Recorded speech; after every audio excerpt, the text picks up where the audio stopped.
What's up, y'all? We are back again today, and we are going to be carpeting and maybe a few other things. The toolbox we just got in the last video, so I'll be showing you how to do that.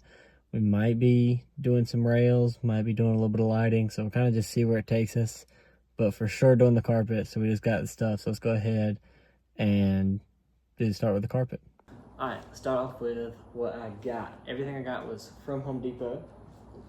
Start off with carpet, 2 by 12 feet. You probably could have had less and been fine. You probably could have done, I don't know, I think 12 by 2 feet is pretty appropriate.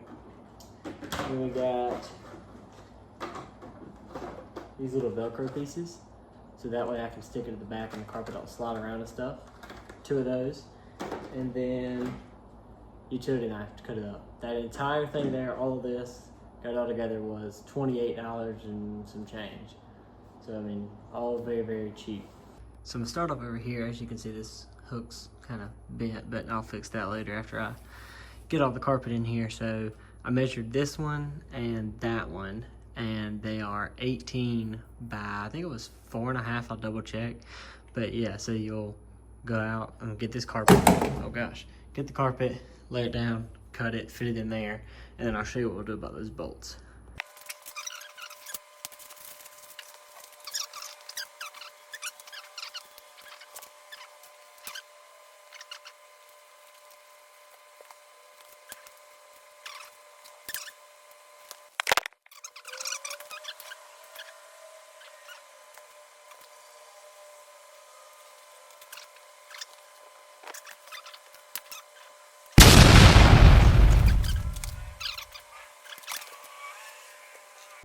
Okay, so I took the toolbox off and then put these pads underneath it that like came with it on both sides, and especially this bolt is still just majorly slanted.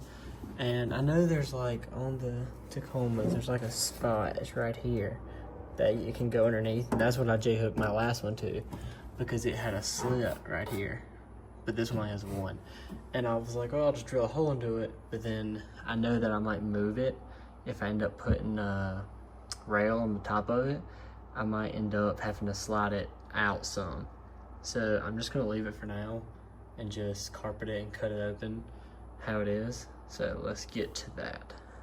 So what I'm doing is laying it in there kind of as good as I can without that being like that. So like I'm trying to get all these corners right, and I might end up flipping this in a second. But once you get it like this, you're just gonna come to your bolt and you're gonna kind of just put a little X underneath it. When you do that, when you cut that little X or that little crosshair on top of it, that bolt should just be able to push itself right through, and then it should sit through it. Then boom, just like that. Mine does have a little hump right here, but that's just because the carpet was rolled up. So once you sit stuff on it, and especially once you get these little Velcro things here, because I'm about to do that, but I just wanted to test fit it. Once you get those, put it underneath it, then you should be good. So I actually ended up changing a little bit. As you can see, this one looks a lot better. Instead of just doing that crosshair, which I think would work if your bolt was straight, but since mine's so slanted, it keeps wanting to ride up, the carpet wants to ride up it. I just kind of, see if I can get in there. Like I did a big slit all the way to the end here.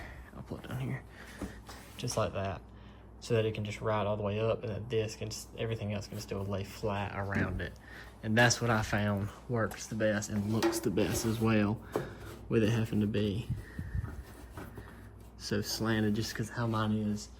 But yeah, there you go. I'm gonna lay those Velcros down over here and then move into the middle.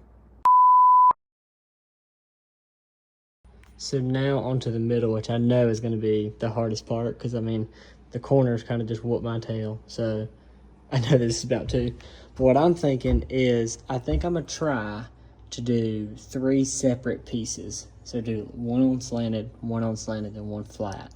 For those of you that just have the full flat bottom toolboxes, is a whole lot easier because you don't have to work with these slants.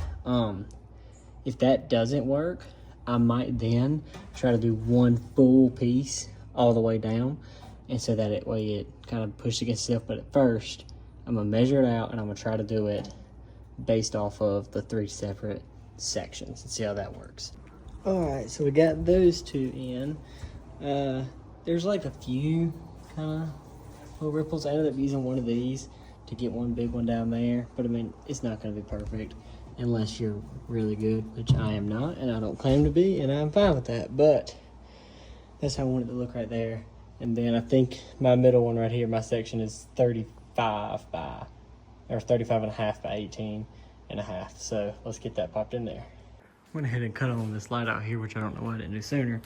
Another thing I would do is I would go along this edge and trim that up. Cause like these ones are kind of fine. You're not gonna get all of it, but just trim it just to keep it nice and upkept looking. At least mine look like this because I don't know what I'm doing. So yeah, there's that. Yours might look better, but yeah, just make sure you do that. And boom, it is all in. So I will say I might come back and try to, you know, touch up that little strip there, or maybe this little underside, but I do not think it looks bad at all. I'll get it in some light here in a second. One thing I did do is I double layered this bottom, and it's just because I didn't cut it perfectly. So I recut it, still wasn't perfect in my opinion.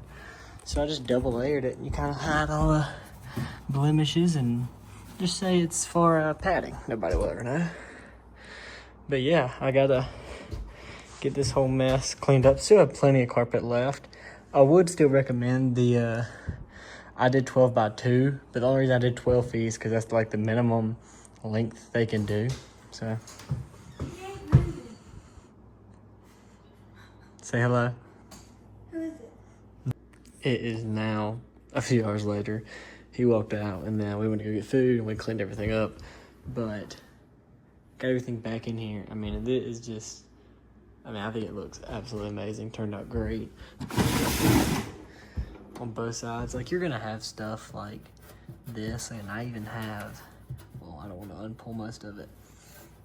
Like, I guess this is where I didn't cut it properly. But yeah, I don't want to mess up the rest of that Velcro. I can come back and just like trim this or something and fix that, which I might do here in a second. But I mean, yeah, overall looks great. I realized I can't do this because that's what this tray slides on, so I couldn't do that. But I could still do these corners and even this wall. But like, I kind of think it's fine like this.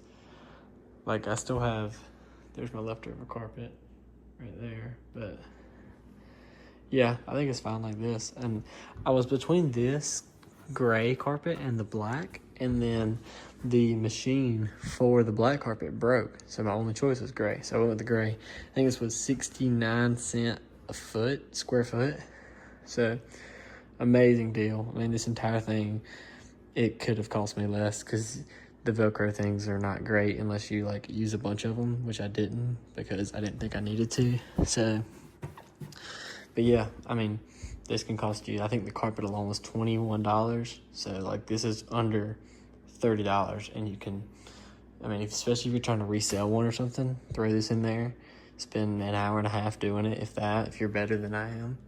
And then, yeah, you're kind of just golden from there. Keep everything clean. If you just got one, like this one is basically brand new. So yeah, I think I'm gonna save doing the rail for another video. So I have an idea of how I'm gonna do it, and I'm gonna do like a temporary one, but I'm just gonna use some, well, I'll show you in the video what I'm gonna use. But yeah, y'all stay tuned for that. If y'all are wanting to know how to put a rail on one of these, that'll be my next video. Y'all comment any questions y'all have, just let me know.